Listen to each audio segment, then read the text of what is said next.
নি হাও শিয়ে শিয়ে শিয়ে। যারা চীন থেকে ভিডিও দেখছেন বুঝতে পারছেন আমি কি বলছি। নি হাও মানে হ্যালো, আর শিশি মানে হচ্ছে কি শিয়ে শিয়ে মানে থ্যাংক ইউ। চীনকে বিশেষ ধন্যবাদ। বিপদে বন্ধুর পরিচয়। তবে আমি পুতিন কাকুর কাছ থেকে আরেকটু এক্সপেকটেশন চাইছিলাম।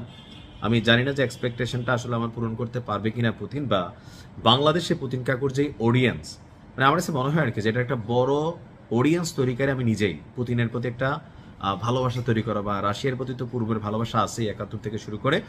তবে উত্তর কোরিয়ার কিম জং উন আর চীন যেই ঘোষণা দিচ্ছে, এই ঘোষণাতে হয়তো তৃতীয় বিশ্বযুদ্ধ ছড়িয়ে পড়বে, অথবা মধ্যপ্রাচ্যে যারা গুটিবাজি করতেছিল ইরানের বিরুদ্ধে এরা শান্ত হবে, অথবা আমেরিকা একটু ভাবতে হবে। যেই পরিকল্পনা করছে যে স্থলসেনা পাঠাবে, সমান করে ফেলবে, বটাই ফেলবে, তো চীন বলতেছে তো আমরা কি করব।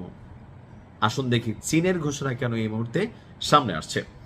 মোট কথা, আমেরিকাকে অপছন্দ করে প্রত্যেকটা রাষ্ট্রের সাথে চীনের হচ্ছে সর্বোচ্চ লেভেলের মিত্রতা, আর যারা সামরিক দিক থেকে শক্তিশালী তাদেরকে চীন পিক করছে। বলা হচ্ছে যে এই অভিযান যেটা আমেরিকা এবং ইসরায়েল চালাচ্ছে, এটা ইরানের সার্বভৌমত্ব এবং নিরাপত্তাকে বিঘ্নিত করেছে। তো এখন যে বিঘ্নিত হচ্ছে, চীন কি করবে? চীনের বক্তব্য হচ্ছে ইরানের সার্বভৌমত্ব এবং নিরাপত্তা রক্ষায় তেহরানের পাশে নিজেদের অবস্থান প্রকাশ করেছে যে আমরা সাথে আছি।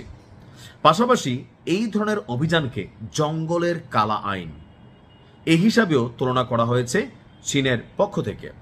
চীনের রাষ্ট্রীয় গণমাধ্যম সিসিটিভি এবং সিনহুয়ার, সিসিটিভি মানে এখান থেকে শব্দটা আসছে আমি জানি না, এটা চীনের রাষ্ট্রীয় গণমাধ্যম। সিসিটিভি বলছে চীনের পররাষ্ট্রমন্ত্রী ওয়াং ই, ওনার নাম, ইরানের পররাষ্ট্রমন্ত্রী আব্বাস আরাকচিকে ফোন করে বেইজিং এর অবস্থান পরিষ্কার করেছেন। চীন বলছে চীন এবং ইরানের মধ্যকার ঐতিহাসিক বন্ধুত্বকে বেইজিং অত্যন্ত গুরুত্ব দেয়। ইরানের সার্বভৌমত্ব, নিরাপত্তা, আঞ্চলিক অখণ্ডতা এবং জাতীয় মর্যাদা রক্ষায় চীন পূর্ণ সমর্থন জানাচ্ছে।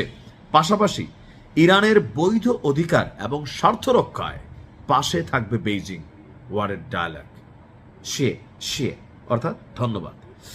ওয়াং ই অবিলম্বে যুক্তরাষ্ট্র এবং ইসরায়েলকে তাদের সামরিক অভিযান বন্ধ করার জন্য হুঁশিয়ারি দিয়েছেন। সতর্ক করে বলেছেন উত্তেজনা যেন আর বৃদ্ধি না পায়, এই সংঘাত যেন মধ্যপ্রাচ্যে ছড়িয়ে না পড়ে, এটা মাথায় রাখা উচিত। যদি ছড়িয়ে পড়ে, এই যুদ্ধের দায়ভার মার্কিন যুক্তরাষ্ট্র এবং ইসরায়েলকে নিতে হবে, আর এর পরিণতি হবে পুরো বিশ্বের জন্য হুমকি স্বরূপ। চীন তার বন্ধুত্বের প্রতি সম্মান জানায়, বন্ধুর নিরাপত্তা স্বার্থ রক্ষায় চীন সবসময় পাশে থাকবে। এই ডায়লগগুলা এখন চীনরা হালকা নিয়েন না। মার্কিন যুক্তরাষ্ট্রের পরে সারা পৃথিবীকে যদি কেউ লিড করে, এটা হচ্ছে চীন।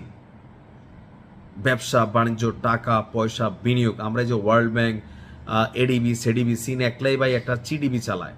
হ্যাঁ, চায়নারা বিভিন্ন দেশে আপনার বিনিয়োগ করে হিউজ টাকা পয়সা, এবং কি সামরিক দিক থেকেও বিশ্বের সবচেয়ে বড় সেনাবাহিনী কার? চীনের। এই মুহূর্তে বিশ্বের সবচেয়ে বেশি সামরিক সক্ষমতা চীনের, তবে পারমাণবিক দিকে একটু পিছিয়ে আছে, যেখানে আবার আমেরিকা আগানো। তো সবকিছু মিলে চীন হচ্ছে আমেরিকার আগামী দিনের প্রতিদ্বন্দ্বী, এমনকি বুক ফুলাইয়া চলে। তো সেই জায়গা থেকে চীনের এই মুহূর্তে এমন অবস্থানকে আমি ধন্যবাদ জানাই, যে এই কথাগুলা, যে কাজগুলা দরকার ছিল আমাদের আরব রাষ্ট্র ওআইসি এদের করা, এই কাজগুলা করে দিচ্ছে চীন। আল্লাহ ইরানকে হেফাজত করুক। আসসালামু আলাইকুম।